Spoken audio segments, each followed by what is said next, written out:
अनसुने किस्सों के इन पलटते हुए पन्नों में आप लिए लाए हैं 60 के दशक के सुपरस्टार की जिंदगी से जुड़ा एक बेहद ही रोमांचक किस्सा।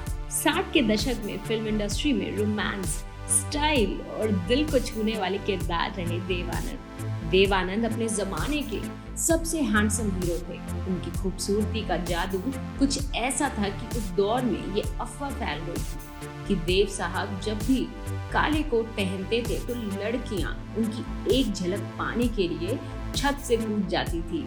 इसीलिए पब्लिक प्लेस में देव साहब को काला कोट पहनने पे बैन लगा दिया गया था। देव साहब ने अपने करियर की शुरुआत 85 रुपए के वेतन पर एक कंपनी में अकाउंटेंट की नौकरी से शुरू किया। 1946 में आई फिल्म हम एक हैं में देव साहब ने फिल्मी दुनिया में कदम रखा। एक सांस में लंबी डायलॉग डिलीवरी और एक तरफ झुककर चलने का उनका अंदाज लोगों को उनका दीवाना बनाता था। 1949 में पहली बार देव साहब ने नवकेतन फिल्म्स के नाम से अपनी प्रोडक्शन कंपनी खोली। बॉलीवुड में गुरु दत्त को पहला ब्रेक देव साहब ने दिया। देव साहब की फिल्म गाइड आज भी लोगों को काफी पसंद है। फिल्म के जरिए पहली बार लिव इन रिलेशनशिप को पर्दे पर दिखाया गया। हिंदी सिनेमा में नई नई एक्ट्रेस को पर्दे पर लाने का चलन भी देव साहब से ही शुरू हुआ था। देव साहब के अधूरे इश्क का किस्सा भी उनकी ही तरह खूबसूरत है। इनका पहला प्यार सुरैया थी। फिल्म विद्या की शूटिंग के दौरान सुरैया पानी में डूब रही थी और देव साहब ने अपनी जान पर खेलकर उन्हें बचाया था और यहीं से इस प्रेम कहानी की शुरुआत हुई। देव साहब जब भी सुरैया के घर जाते तो उनके दोस्त सुरैया की नानी को बातों में उलझा लेते और दोनों प्यार के पंछी की तरह छत पर जाकर क्वालिटी टाइम बिताते।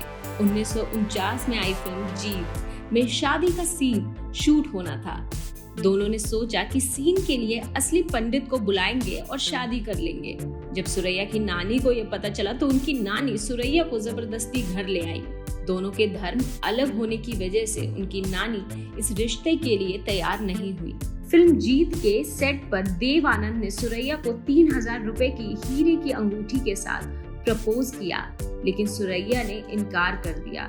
इनकी मोहब्बत अधूरी रह गई। फिल्म टैक्सी ड्राइवर की शूटिंग के दौरान देव साहब हीरोइन कल्पना कार्तिक के प्यार में गिरफ्तार हो गए और फिल्म शूटिंग के दौरान एक दिन लंच में दोनों ने शादी कर ली।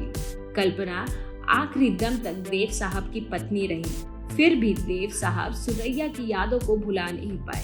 इन्होंने अपनी बेटी का नाम भी डेवीना रखा, जो कभी देव और सुरैया ने अपनी बेटी के लिए सोचा था। अनसुने किस्सों के इन पलटते हुए पन्नों में और भी अनोखी दास्तां को सुनने के लिए सब्सक्राइब करिए हमारे चैनल को।